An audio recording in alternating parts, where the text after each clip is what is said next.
Jadi seperti apa? Kalau saya lihat Denny Sumargo bijak ya, karena saya masuk di sini ketika masuk pertama kali yang saya somasi itu 2 orang, teman-teman bisa lihat, yaitu Denny Sumargo sama Novi. Ketika saya kirimkan somasi ke Denny Sumargo pada hari yang sama ya, langsung Denny Sumargo hubungi saya tuh, dia telepon klarifikasi, dia bilang kalau ada apa masalah pribadi ayo kita bereskan, kata dia, ya kan. Selain dari situ masalah masalah yang disomasi, dia bilang dia klarifikasi juga, dia minta agar diselesaikan baik-baik situ. Dan saya rasa itu hal yang baik ya, karena dengan seperti itulah Denny Sumargo waktu itu tidak saya laporkan ya. Jadi teman-teman tahu si Denny Sumargo karena sudah menghubungi saya dan sudah menyelesaikannya, saya sudah tidak melaporkan Denny. Nah, malah saya mensomasi satu orang lagi yang baru, Koko Cimot ya. Dan Koko Cimot hal yang sama ya, pada hari yang sama dia bikin video minta maaf dan dia hapus kontennya di situ. Karena memang somasi kita ini bukannya bertujuan untuk melaporkan ke polisi. Tujuannya adalah agar mereka minta maaf dan tidak mengisi konten-konten media sosial dengan parodi-parodi Agus dan konten-konten yang kira-kira bisa melukai hati Agus lah di situ ya. Itu sebenarnya di situ aja kita punya keinginan. Tapi berbeda dengan Novi, teman-teman ya. Saya belum laporin Novi, tiba-tiba Novi udah laporin saya dulu di situ. Jadi kalau teman-teman lihat ya, kalau dibilang saya memperkeruh di situ ya. Di mana-mana kalau ada masalah itu selalu biasanya diselesaikan dengan baik-baik dulu ya kan. Teguran, mediasi di situ ya, musyawarah. Ini tidak dengan Novi ya. Novi nggak pernah somasi saya, nggak pernah apa-apa, tiba-tiba lapor polisi ya. It's okay sih, kalau buat saya nggak masalah di situ. Dan setelah itu baru beberapa hari kemudian, hari Seninnya kalau nggak salah, saya laporin Novi ke polisi di situ. Baru ke Mabes saya laporin, terus habis itu saya pribadi laporin lagi dia ke Polda di situ. Jadi teman-teman bisa lihat ya, kenapa ini bisa berkelanjutan dan bisa jadi keruh, karena tergantung dari orangnya gitu loh. Kalau orangnya memang mau menyelesaikan, kita selesaikan. Tapi kalau orang yang memang mau memperkeruh, dia dulu yang memulai, tapi dia akan bilang ke orang-orang, saya yang melakukan hal tersebut gitu ya. Padahal kalau kita lihat yang lain-lainnya bisa tuh beres di situ.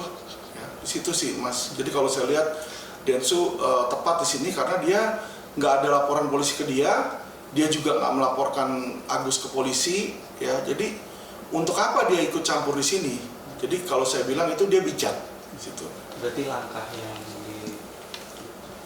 ditempuh sama Denny untuk mengundurkan diri ini adalah langkah yang tepat menurut Pak? Sudah tepat. Jadi dia nggak memihak ke Novi, dia juga nggak memihak ke saya. Di situ itu yang saya lihat ya. Kalau dari awal kan kelihatan banget dia tuh kayak memihak ke Novi lah. Makanya kalau damai pun sama Farhad kan di medsos dia sempat bilang, Novi gimana nih, Novi gimana? Novi juga harus damai dong gitu kan. Sekarang sudah terjadi shifting, perubahan sikap kalau saya lihat dari Densu. Dia sudah nggak lagi mau mendamaikan si Novi karena dia juga melihat bagaimana ya. Jadi kalau teman-teman lihat waktu itu di Komal, Densu ada memberikan nasihat sebenarnya ke Novi. Ya dia bilang, bersabar Nov, di sini kita beresin dengan baik-baik aja. Kalau kamu ngambil keputusan drastis yaitu menyerang, nanti akan lebih lebih perkeruh gitu. Nah di Komal tuh intinya Densu ada bicara seperti itu ya. Terus jawaban dari Novi saat itu, ya udah kalau gitu kita ikutin aja ya. Tapi itu hanya berlaku beberapa jam, nggak lama kemudian asam lambung melanda, langsung menyerang lagi di situ ya. Dan Novi ketemu sama Hotman Paris, langsung malamnya dia bikin laporan polisi di situ. Jadi kelihatan bagaimana ya, kalau saya melihat ya, Novi itu nggak mau dengerin nasihat dari si Densu di situ. Makanya kalau saya lihat itulah alasan kenapa Densu tuh nggak mau lagi membantu Novi di situ, teman-teman. Bang, tapi menanggapi soal kan ini Farhad dan Densu kan sebenarnya sudah Damai. sudah damai gitu Iya. kasus. Tapi dari Densu sendiri belum mencabut laporan. Dari siapa? Densu belum mencabut Oh, iya. laporan Farhad di Polda. Nggak masalah sih. Jadi laporan itu kalau nggak dicabut sekalipun, kalau misalnya pelapornya dipanggil nggak datang atau dia juga nggak follow up di situ, laporan nggak akan jalan. Jadi laporan tuh nggak serta merta, oh kalau nggak dicabut langsung nanti dia jadi tersangka, enggak di situ ya. Jadi saya rasa Densu pun juga tahu hal tersebut. Makanya Densu juga sempat bicara sama Novi, ya kan, dia bilang kamu lapor aja gampang, tapi laporan bisa naik enggak, itu yang jadi masalah, ya kan, karena banyak laporan itu sulit naik, dia bilang seperti itu ya. Makanya saya pun juga nggak khawatir sama sekali dilaporin sama Novi, itu buat saya hal sepele. Dia baru lapor, pasti kalau baru lapor tuh lidik dulu, lidik, periksa saksi-saksi itu bisa berbulan-bulan, habis itu gelar perkara, baru naik sidik, periksa saksi-saksi lagi, berbulan-bulan lagi, gelar perkara, baru jadi tersangka situ ya. Jadi kalau saya bilang LP Novi itu LP yang masih jauh banget lah. Ya, LP lain kalau teman-teman lihat ya, yang pencemaran, saya udah ada LP lain yang dimana saya udah tersangka, itu pun nggak jalan. Ya, jadi udah tersangka dari tahun lalu di situ dan itu pun nggak jalan. Jadi saya bilang kalau dia merasa bisa naikin ya silahkan di situ ya. Dia cari 1-2 orang ahli, terus ahlinya bilang masuk unsur terus langsung jadi tersangka, nggak kayak begitu ya.